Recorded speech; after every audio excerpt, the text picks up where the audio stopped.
Hey guys, welcome to the Nick Bahe YouTube page. You know what you need to do. You need to subscribe, you need to ring the bell, you need to like the page, you need to leave a comment. I appreciate you. All right, we got a very, very, very, very special guest on the pod right now. He's number one in your programs. His name is all over the Nebraska wide receiver record books. Receptions, yards, touchdowns, 100-yard games. It's everywhere. He's Jordan Westerkamp. Can I call you Westy? Can I start with that? Are you cool with me calling you Westy? Yes, sir. Okay, that's all I need. I didn't know if I'm acting like I'm your buddy or your teammate here, but I've always referred to you as Westy because Coach Pelini referred to you as Westy, so that's what I've always called you. So I'm gonna call you that. That's cool. Yeah, no problem. So you started we've been going back and forth on direct message on Twitter. You started a new job at a chiropractor office. So like, are you done beasting people in the slot? Like, is it done? So most recently I was in the XFL, and obviously with COVID, which affected everybody, they suspended the league. So I was doing that, and I think I saw Dwayne Johnson, The Rock. He bought the league, or maybe he took over ownership, whatever that means. But I think they're looking to start it up here in like the next year or two. So if I'm feeling good, I'm still young. I'm only 27. That's young, right? That's young. Yes, very young, very young. If I'm feeling good and ready to rock, I'm definitely gonna look into that and get after that. But as of right now, yeah. So I took a new job at a chiro office here in Illinois, and I love it. I work with a bunch of athletes. I do treatment, I do rehab with patients, I do personal training, I do a bunch of stuff. But it's awesome, and I love it. So, okay. So, but the door's not closed. Like you still have that itch a little bit. Not a little bit, a lot of it. So no, door is not closed. I'm definitely watching the XFL, and that was a really cool deal when they had. I know it was short lived, obviously, but they did a great job with that year, and it was all over the place. I think CBS, ESPN. So it was a good deal. And if they bring that back, I'm looking forward to that, and definitely train my ass off and get back after it. Well, I've always felt like I'm a basketball guy. There are so many other options to make money playing basketball other than the NBA. And a part of me feels bad for football players because there aren't a ton of options other than the NFL. There are other options, but I guess I've always been surprised that some sort of American minor league, like multiple minor leagues, couldn't take off, Yeah, it's kind of you're right. It's kind of a weird deal. I mean, you look at the opportunities. I mean, you have the CFL up north, right, in Canada, the NFL, and then the XFL was a thing, and then the Alliance of American Football, the AAF, was a thing too a couple of years back, which obviously that was again another league that was short-lived. And they have some arena leagues, but there's obviously a very large fall off from the NFL, to those smaller leagues. So it's a weird deal. Then of course there's like football overseas in Europe. But it's just not obviously not close to the level of the NFL. The closest thing to that was the XFL. I mean, they did a great job with that, and the CFL they're good as well. But again, it's not the NFL, and obviously it's outside of the United States. So yeah, you're right. It's kind of a weird deal how they haven't had many smaller leagues that have been successful. What's it been like for you now transitioning to the other side with Nebraska football, where you're the former player, a fan, you're sitting down to watch the games on Saturdays. I was listening. I think it was Zach Potter said that he's actually gets more nervous for the games than when he played. He takes the losses almost harder than when he played. What's it been like for you? Because that's a unique experience. Right. Yeah, exactly. Just how you said it. It's unique. Obviously I watch the games and I'm like, gosh, I wish I was out there. And I'm always like, I'm that fan who's like, I could have made that play. I could have done that. It's a tough deal. Obviously, like I say, the itch to play, it's still there. I'm such a competitor. I love the game of football. So being a fan it's tough. It's tough because you wish you were out there and you miss it and you think back to when you played and whatnot. But I don't get more nervous. I guess I'm bad with that. I don't agree with that. I got way more nervous when I played. 100%. But I do. I guess I could say like for that Michigan game that Nebraska just played. Like I was really excited to watch that, and that was really cool. And for all these games, I get really pumped up to Right. watch it. But I was always pumped up to play too. So it's to me, it's kind of it's no different outside of just you're not playing, you're watching Sure. now, and that could be tough. Like I said, you're like, man, I wish I was there. I would have made that, or I would have done that, and whatnot, and so many what ifs, right? But it's a cool experience, a different side of what I'm used to. Obviously, used to playing. But I'm always going to rep the Huskers, obviously, and Yes, sir. a lot of faith with them. So it's a cool deal. But again, I always wish I was playing, but it's a great deal to show my support and be there when they need me. Your name to me is synonymous with hands, like some of the best hands Nebraska's ever seen. For you, was that something you always had growing up? I remember reading some story about Jerry Rice that he used to catch bricks, and that used to be how he kind of worked on having hands. For me, I've always thought you either got hands or you don't. Right. Tell me about that. Yeah, there's definitely a natural aspect to being a natural pass catcher, obviously. But I was very lucky because my father, he played football too. He played at the University of Illinois back in the 80s when they were pretty relevant. They went to like the Rose Bowl. They were pretty good. And he was always a great athlete, and he was always a guy that was never satisfied, always working his tail off whenever he could.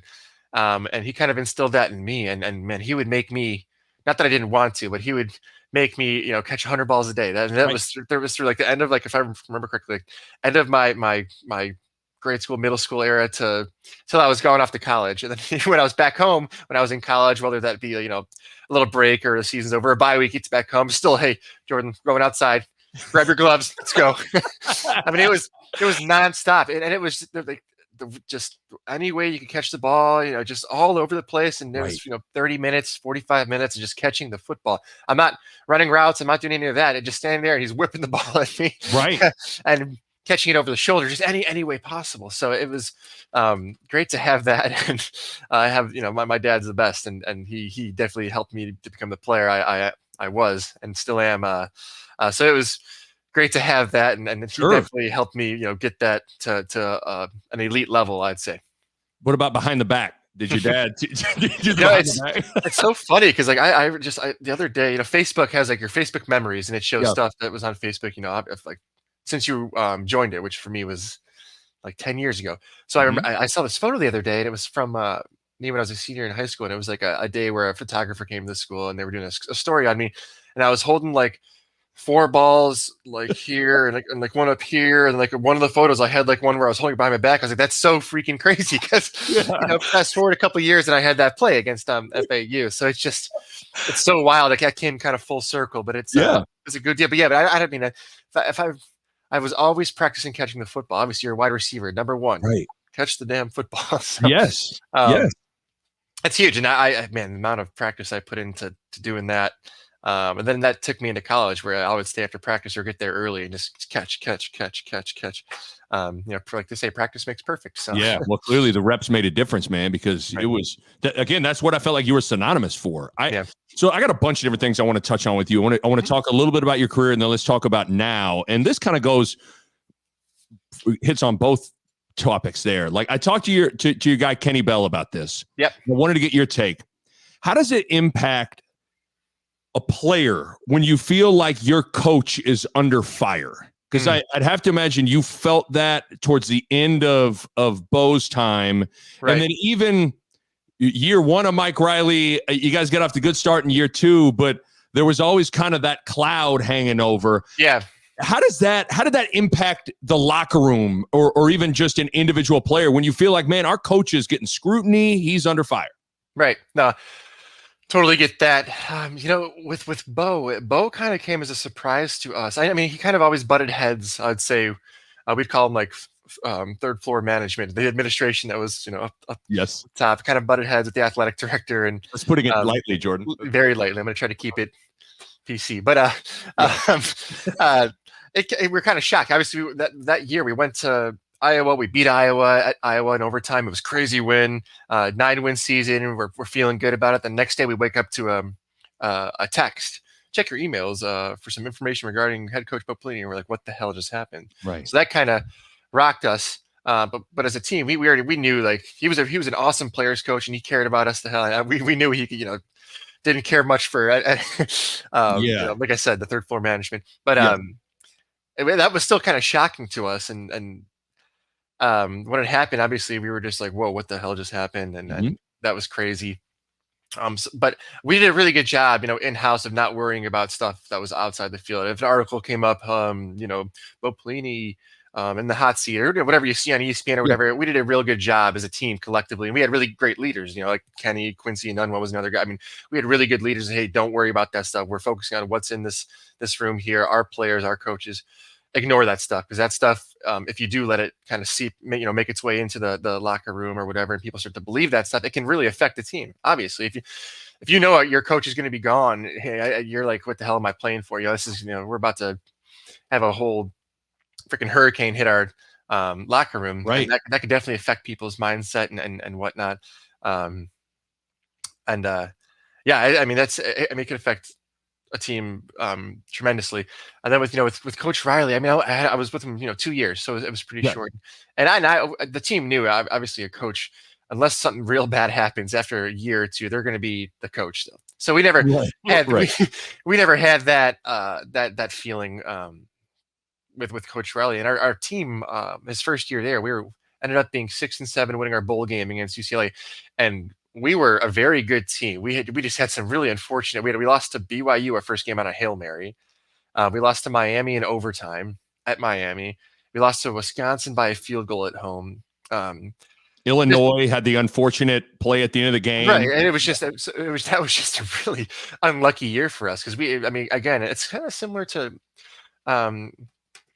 and with the score differences with the current Nebraska team, how they're losing by touchdown or whatnot. But we had a good team, a real good team. Then the next year we kind of showed it and said, hey, this is who we are, and had a much better season.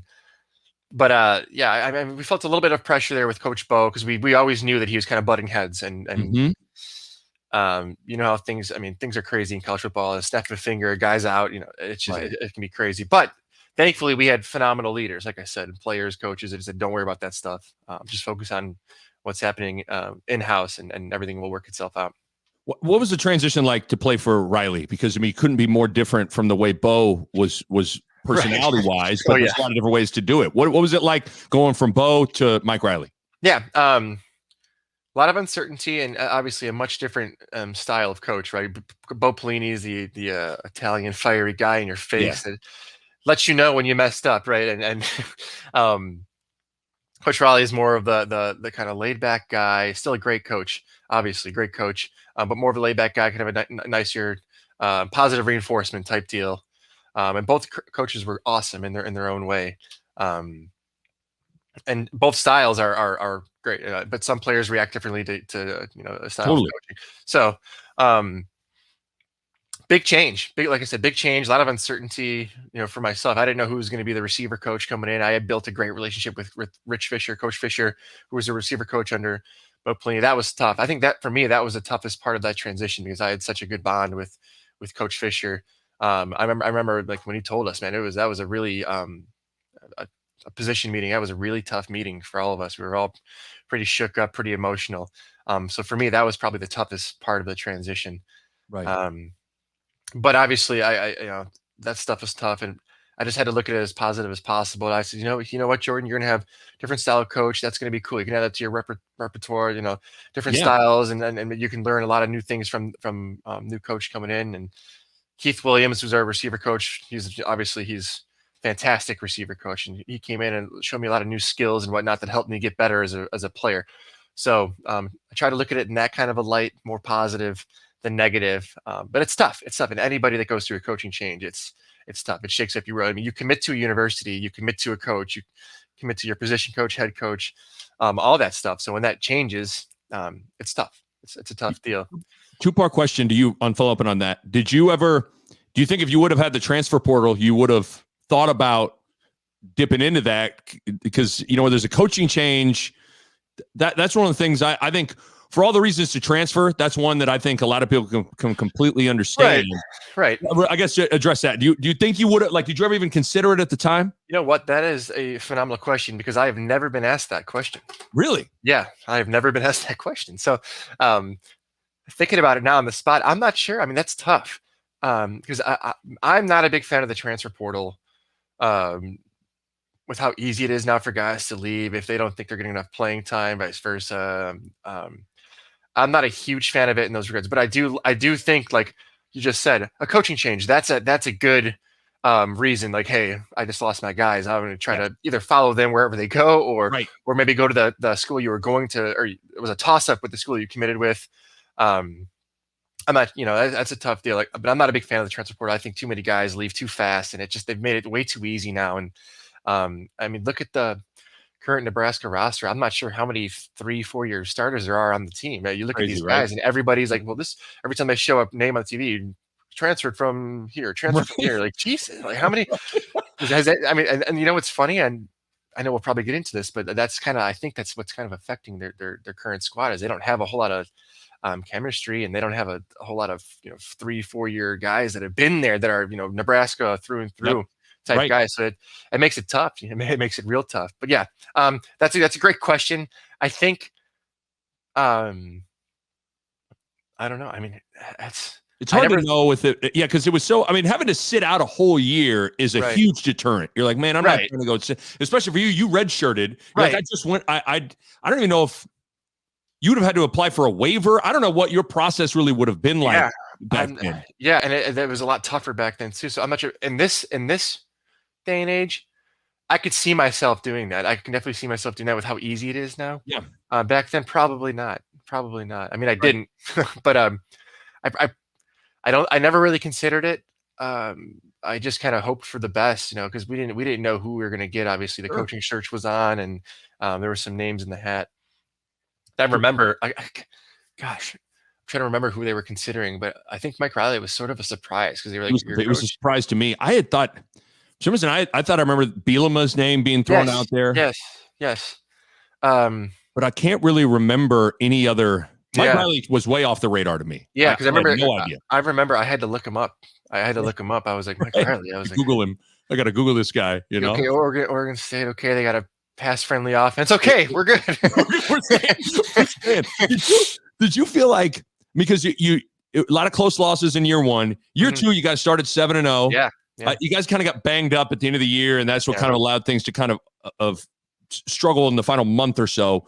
Right. Did you see the wheels coming off at all? Like when you left when you left Lincoln, did you kind of were you packing up your locker like, these dudes are in trouble next year? Like, this stuff could go south. Were you stunned that the year 3 and going 4-8 and Riley getting fired happened? I mean, man, I left with the kind of, I mean, obviously my career, I ended up I had some injuries and whatnot, but yes, I thought they were going in the right direction. I mean, you see a team that's 6-7 without a close wins, and the next year they take it to 9 wins, right? So that's positive. That's improvement. So I thought, they're going in the right direction. And obviously we saw what happened. It just didn't happen. And it's very unfortunate. And I thought they were going in the right direction. It was tough because we had a good solid culture built. Well, I think one of the issues too is I think we had a lot of guys graduate that year, a lot of starters, a lot of our captains. I think all of our captains were gone. Yeah, and that's a big transition. It's transition to your locker room. And then you bring in Diaco, you bring in a brand new defensive coordinator. You guys had made strides with Banker, yeah, starting over, different scheme. No doubt, it's tough, and a lot of our dudes too were like two-year captains, like myself and Nate Gary. I mean, we had guys that had been, like I said, that had been there for 4 years, 5 years, and we're there. And so losing those top guys, I mean, look at this is obviously a different kind of scale, but look at LSU. They win a championship and they graduate like half their team, and then they kind of they sink, and that happens. Obviously, that happens. So that was just that's what I kind of think happened there. I mean, obviously, it wasn't in the locker room, so I don't know exactly if there was internal issues and whatnot. But I don't think that was an issue, because Coach Riley kind of kept things pretty good. Sure. Let's talk about this year. I'm completely lost with what to think to a certain extent, man. Like, this was the story I was telling myself, Jordan. Like, Illinois, just first game of the season, just everything went wrong. Right. Whatever. Right. Then since then, they've been getting better each week. Mm-hmm. The record would be better, but they are playing the toughest schedule in the country. Right. should have, could have beaten not one, not two, but 3 top 10 teams. Yep. And I kind of felt like, man, they are close. If they weren't playing such a tough schedule, they'd be winning these games. Right. And then all of a sudden, Minnesota comes, a pretty average Minnesota team, and they didn't look very good. And now I'm kind of like lost with what to think about this team right now. Take me into your head as you've kind of been watching it. It's just, it's kind of been the Nebraska the past few years. It's so the inconsistency it's kind of wild. The past few years, it seems like they play the best teams the best, and they play the worst teams the worst. Right. And that's been a couple of years now. Like I'm excited to watch them play Ohio State because I feel like they have a chance to win the game. Like it's great, even though they just lost to Minnesota. It's like the games are supposed to quote unquote lose. They play really well and almost win the games, if not win the game. The games are supposed to win, they end up like lose. It's so wild to me. And that's been like that for the past couple of years now. I hope now they get a little bit of bye here, they recuperate, and then great matchup with Purdue. Now that they took out Iowa, that's a huge game, and it takes. I know that their morale's a little low right now, but it just takes one game, right? One game to flip that switch and turn it around. But it's been really weird. That's all I can say about it. It's so weird. And going back to like that first loss against Illinois, I credit that to, again, their team this year. Their offense is completely different than it's been the past with players, new players, right? There's no chemistry. There's no 3-4 year guys that have been there that are starters. Or just like me and Tommy, we were there 4 years, starting for 3 years there, and we had great chemistry, and we had guys that had been there, right? They have all these guys come in, transfers, whatnot, new players. They lose guys to transfers.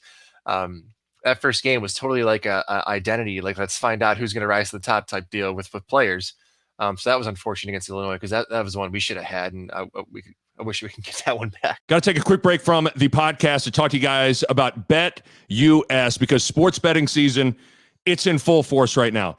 NBA just kicked off, NFL full swing, college football full swing. You got the Major League Baseball playoffs in full swing, and Bet US is the place to be. They got loads of bonuses. They got every single bet you could imagine. Player props, future bets. They got NFL odds updated daily, college football, NBA. They even got the UFC matches, any sort of golf, online casino, anything you can imagine. Bet US has you covered.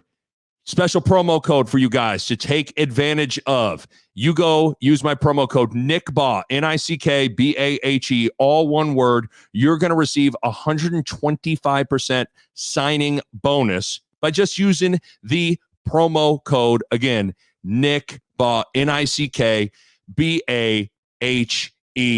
Go to betus.com, sign up for an account today, use the promo code. You can follow my lead, get on your phone, get it on your computer, and get your Bet US bet game right, just like I do. Bet US, you bet, you win, you get paid. Bet US. So you really subscribe to the school of thought that like chemistry's been at the root, and sometimes that's a hard thing to sink your teeth into. People want to be able to, like, it's turnovers, it's this stat. Like chemistry sometimes is an unquantifiable stat, but it matters. Like, definitely, you feel like chemistry has really bit this team a little bit. 100%. Again, it's so like crazy now the way college football is with it, and I keep beating a dead horse here with the transfer portal. No, right? That was unheard of when I played, and like I said, our class, every class kind of loses a couple of guys just to whatever transfers or just whatever. Now you're losing multiple guys at positions, more so than ever before, to transferring and whatnot. How do you get on the same page? How do you build a chemistry with some guy? Then you lose him and he transfers or whatnot. Then you got to find someone else, right? Opposed to having a guy that's been there for 3-4 years that you built up this chemistry. Why do turnovers happen? Miscues, right? People aren't on the same page, right? The only way you get there is practice makes perfect. And if you're getting a new freaking slate of guys every year, how do you do that? I think to me, I see Adrian, and I could be wrong because I don't know how many of these guys have been there all 4 years that are starting, that are playing. But Adrian has. And look at his receiving core. Look at the past 3 years. It has been like different starters every single year. Right. Every year. You're right. How do you get on the same page? And like, well, you got fall camp. Well, you got spring ball. That's not enough.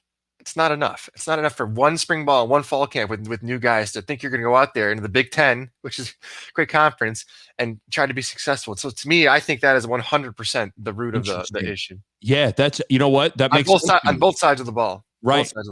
Well, but no, to your point though, on the defense, like the defense is the one, there has been just a little bit of continuity, right? Like there hasn't been as much turnover. Exactly. There's been more returning guys. Yep.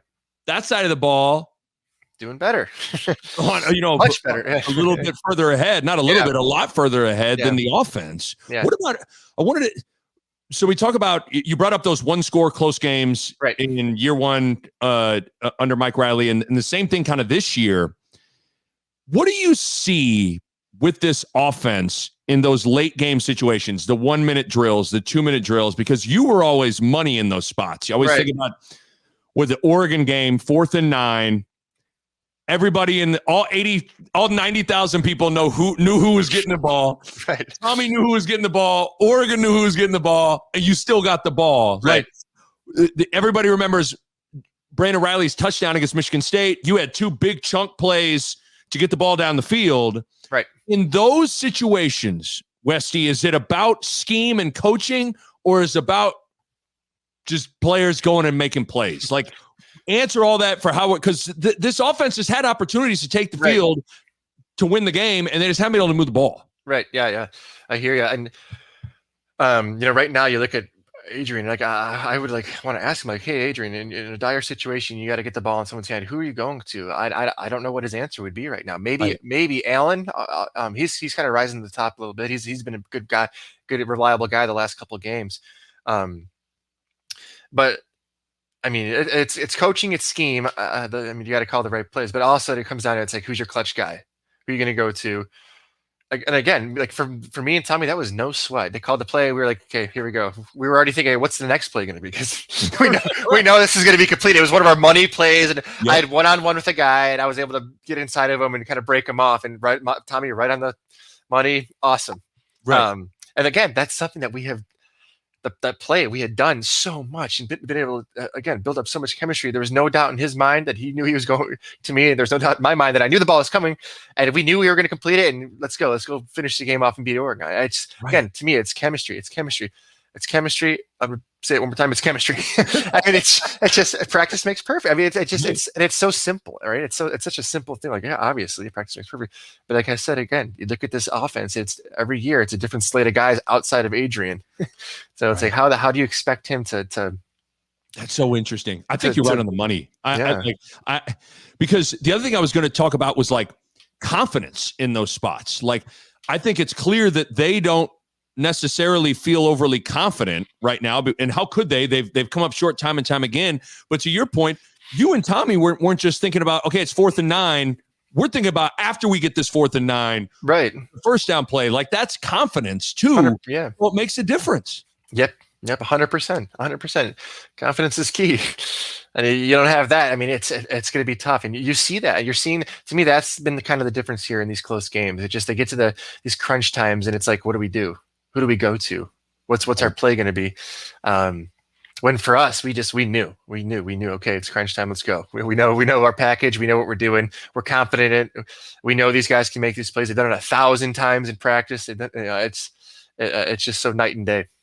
Yeah, because that's what I think you've gotten to the heart of it. Because I was going to ask you more about the offense. Why hasn't it necessarily come together? It's just the rotating cast of characters. I mean, it's just been new running backs, new wide receivers every year. Right. And do you see so we know about the personnel lack of continuity. What about play calling, scheme? Is there, because they're running a little more option this year? What have you seen on that front in terms of improvement? Maybe where they've been lacking a little bit. What have you seen from a schematic standpoint offensively? Yeah, for me too, and it goes back to having new guys there. I don't know how large their playbook is, and you kind of, if you're getting new guys in there, you can't have a super complex, huge playbook. It's just going to be too tough. So I'd be interested to kind of see what their playbook's like. I don't know how big it is or what they got, because it seems like they kind of run a lot of the same stuff over and over and over again. Yep. But that again, they could just be handcuffed a little bit with new guys. You can't, and I just read things You're here and there. speculating, but I mean, we get it. Like, Yeah. I mean, that's what I mean. We understand. We're not at practice. You're not in the meetings. We don't know Right. for sure, but you're just going off of what. And there's some, I think, and I'm not going to say any names because I'm not about that. But I mean, there could be some guys that should be playing because they have great ability that aren't because they can't get the playbook down. Maybe. I was just going to ask you that. I mean, I think we don't got to name names. I mean, I think that you see him on Twitter. Yeah. Hey, why isn't this guy in? It's like, Right. well, there has to be a reason. Right.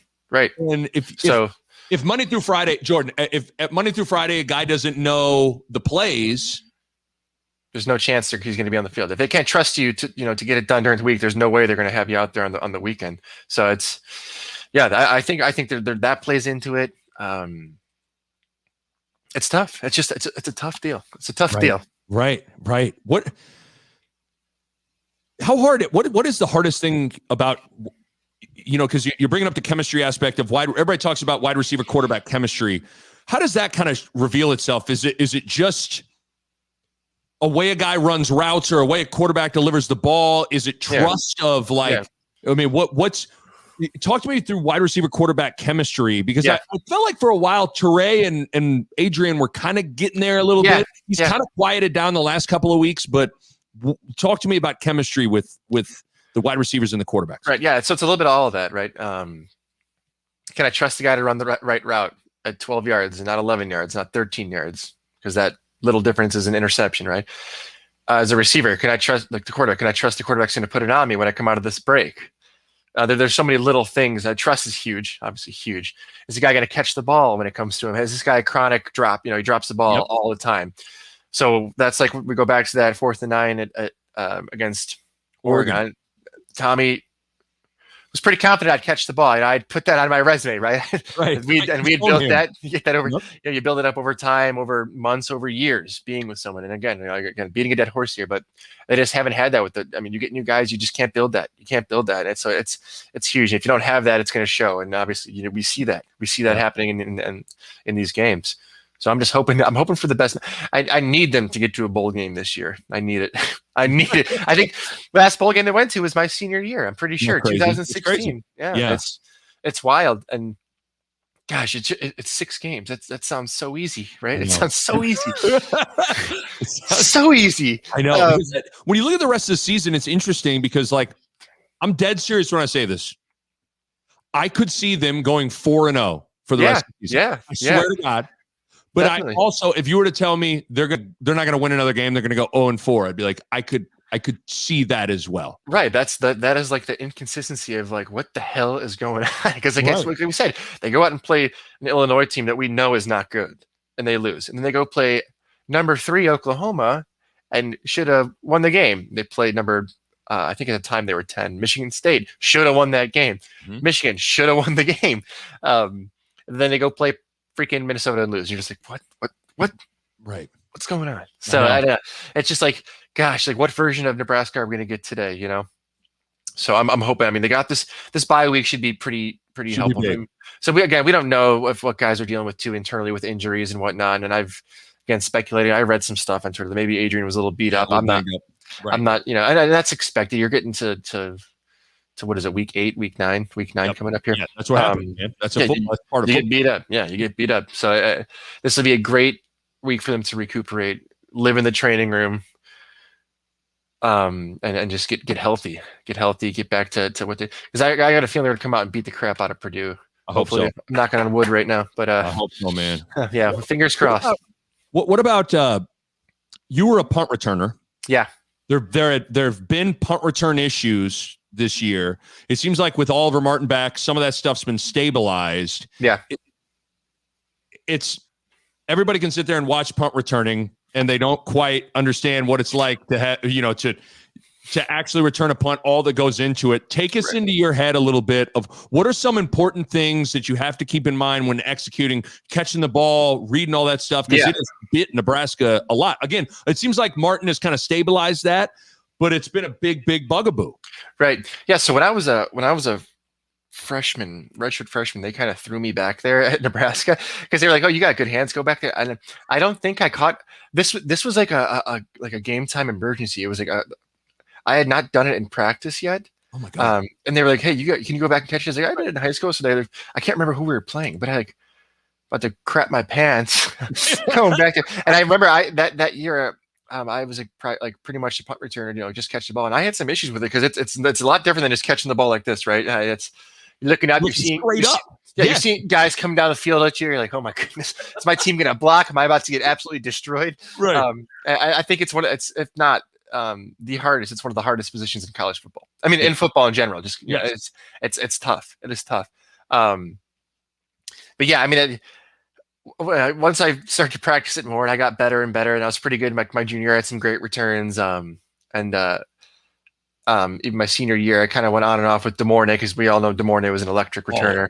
But it's like I said, one of the toughest positions in college football.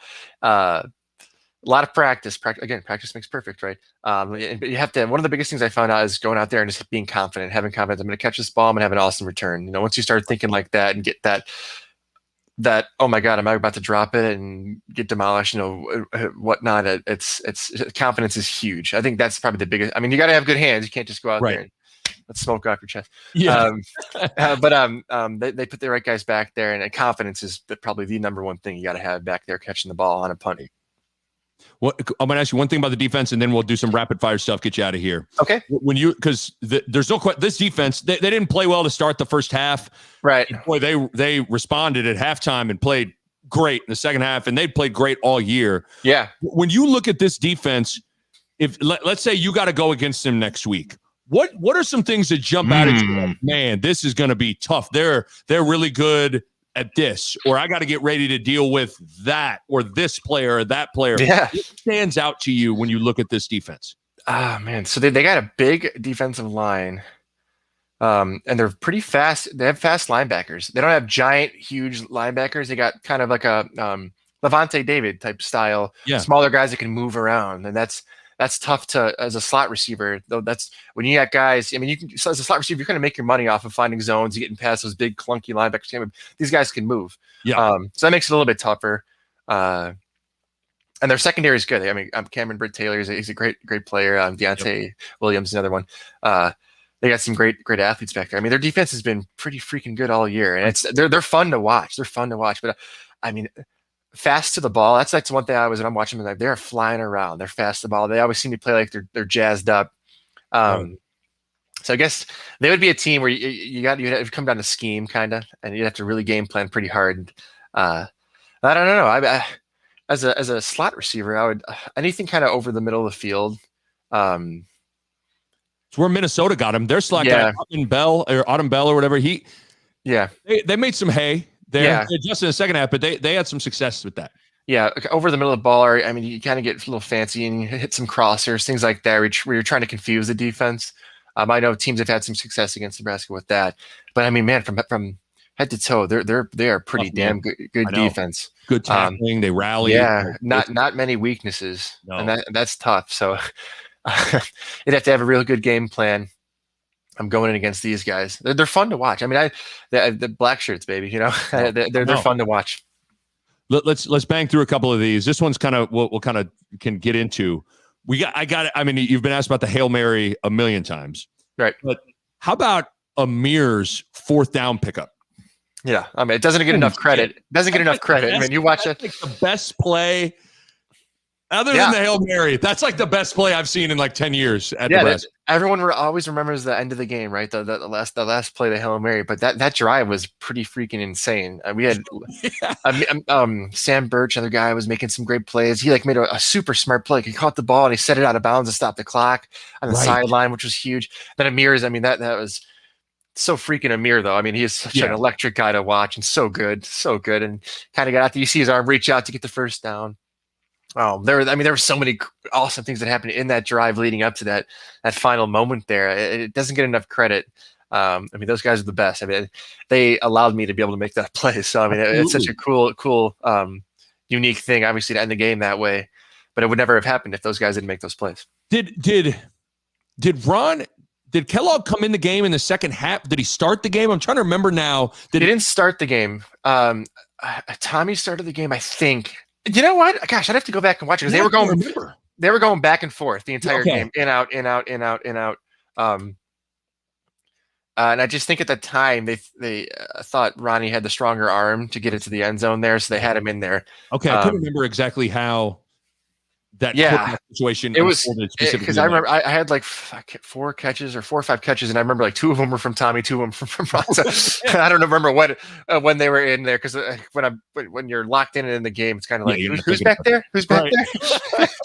They kept going back and forth. The play, obviously, I'd have to imagine a part of the play is for it to get tipped up. Right. You get behind it. How much did you guys work on that? Like, is that a special situation you guys drilled quite a bit? Yeah. So like every Friday before our game, we'd have our little walkthrough, and we'd finish that walkthrough with the end of game plays. And there was like 4 plays, and that play was called Geronimo. That was the Hail Mary, and we would just kind of walk down the field, line up. A guy would get in the middle, have a guy to the right of him, left of him, in front of him, and behind him. And the job of that guy in the middle there was just to get his hand on the ball to kind of deflect it a certain way, and the other guys just react, right? Right. So man, it worked perfectly. Now I think the Northwestern guy was the guy who got his hand on it, but that's okay. That's okay. You got me. The job is just to get a tip, right? Get a tip and have someone react. So that guy tips it. All the Northwestern dummies run up to the front, the ball to the front of the end zone, and I'm sitting back there like, holy crap, this is about to happen. I tip back and I was like, just react, and then it's just you react and catch it. Right. A little nervous. Because I had jumped from the end zone, sort of out of the end zone, so I was a little nervous. You don't see that very much. It was like you had to toe the end zone from the inside out. Yeah, almost. It was bizarre. I caught it. I was like, "Oh, am I about to be like those almost Hail Mary plays?" I'm like, "Are you kidding me? Like, am I about to be like I'm not top 10?" Right. So I caught it. I was in when I caught it. But I just to make sure reach backwards. Smart man. I like it. That was a good deal. What's your favorite non-Hail Mary play at Nebraska? Is it the 4th and 9? Is it the Florida Atlantic back behind the back? Yeah. Those are some good ones. I had a good play against BYU too on like a broken screen type play where I broke some tackles and reversed field and scored. Tommy threw a great play. That's one of my favorites. I had a good play at the end of a Purdue game. We ended up losing the game, but it was like a 50-yard, another play where I just like broke like 4 or 5 tackles and scored. But probably the behind the back. I mean, just because that's so unique. You don't see that, right? You don't see that. That's kind of one of those plays that will always be in college football history. Is something that happened, especially just because like all the little things are going. You catch the ball behind the back. I think I toe tip. I got 2 feet in. Like it was just like such a. Now I can talk myself up a little bit now that I'm out of Nebraska. Absolutely. Don't be modest. That's unbelievable. I think if you went out there and tried to recreate it, it'd be hard to recreate. Yeah, absolutely. And it happened in a game. Yeah, so it was like one of those kind of like 1 in a million type deals where it just kind of like all the things as a receiver that I learned kind of just came out. Catch the ball no matter where it is, toe tap it, stay out. I was in the NFL, 2 feet in. So it was just a really cool deal. Yeah, so I'll probably say that one. What was your favorite game at Nebraska? Oh, probably Michigan State, 2015. That game was awesome. That was such a, they were ranked like 6th at the time coming in and no, I guess I wouldn't say no one counted us out because we were a pretty good team and people knew that. But again, it was just cool. Connor Cook coming in. It's Michigan State. They're going to beat the crap out of us. Right. Nope. And we had some, we played pretty damn good football game. And that environment, that was one of the coolest environments I'd ever been a part of. Playing in Lincoln, which is like playing in Lincoln's second to none. Yeah, night game. That was so cool. I had a bunch of I had like 30 family members at the game too, so it was just it was such a cool deal. Obviously, that Northwestern game will always be close to my heart with the ending of that one. The Oregon game, beating those ranked teams, that's always pretty damn cool at home. The environments are always just crazy. So those are some fun games. You know who made it? DeMornay Pearsonell, his punt return. I think it was DPE. He had a punt return at the end of the first half of the Oregon game. Yeah, yes, and we ended up scoring. Yep. Yeah, it was a huge. Or he got to like the 1, and then you guys scored. Yeah, then I think that's when I caught like a corner route, a little corner route right before half. Yeah, it made it like 21-14. That was big. Play. Yes, you guys hadn't done much, and it was one of those plays. You talk about confidence. DPE had no business catching that ball. Yeah. He got it in traffic and then just made an unbelievable play. But that was huge. Yeah. And again, that's like another play you forget about. It's just it changed the game for us. That was you guys were lights out in the second half. You guys came out really, really good. Yeah. What's your favorite wide receiver of all time? Who's your favorite growing up? Jerry Rice or Randy Moss. I was with Randy Moss. It's kind of a cool deal. I met him when I was like 10 or 11 years old on a vacation down in the Bahamas, which was really cool. This is I think he would have been on the Raiders at this point. Okay. But I met him and he was super nice. That was really cool. I got a picture with him. I gotta find that. My parents have it. Hang that thing up, man. Yeah. So I always watched him. But then the guys that when I was in college or into my high school career, I gravitated towards. Wes Welker was a guy I watched. Julian Edelman, Amendola. I was a big Patriots fan, big Tom Brady fan. So big fans of those dudes. Chris Carter was another guy I love because he had awesome hands. I always watched him. Kelvin Johnson was just a monster. He was always so much fun to watch. And I was lucky. I met him too when I was on the Dolphins. He was there for like a week of practice, which was really cool. Our receiver coach knew him, so he was around. I was able to pick his brain. That was really cool. Absolutely. What's your this might be kind of a lame favorite route? Do you have a favorite route? Yes. So I think it's my favorite just because of how successful it was when I was at Nebraska. But it was just like we called it Irish, and it was just like a inside slant. It was that simple. It was just a 3-step, and me and Tommy were so freaking good. The amount of times I caught that ball, I mean, it was insane. And it changed if you're in man-to-man defense or zone where you had to find a hole. But me and Tommy were just so good at that. I find the spot, he hits me, or he hits me in a window between two guys, and I'm off to the races. That was a really fun route. I also like the this route called RV. Basically, it's like I'm doing I'm selling like I'm doing an over route, then I kind of cut it back out to the sideline. That was a fun one. Corner? Yeah, very similar. So the post corner, you're taking a more vertical. Post corner. This one's more like you're selling an over route than stopping. Gotcha. Okay. Yep. That one was always awesome. Those, I mean, anything over the middle of the field, to me, that was money. I thought that was just the easiest thing around. Find where the people are. Don't go there. Find that open spot. Yeah, find the spot. Right. Just like, I mean, that was similar to the Oregon 4th and 9. Yes, very much. I was going to say that's what it was. You found an open area. Tommy got it. We were so good. We were so good with that. You guys were money at that. Do you feel like? I mean, everybody. You guys are roommates. Yep. At every television broadcast, everyone knew it. Did that? You talk about chemistry and trust. Did being roommates actually help you guys on the football field? Do you think? I would think so. Yeah. Oops, sorry about that. No, you're good. I would think so. For sure.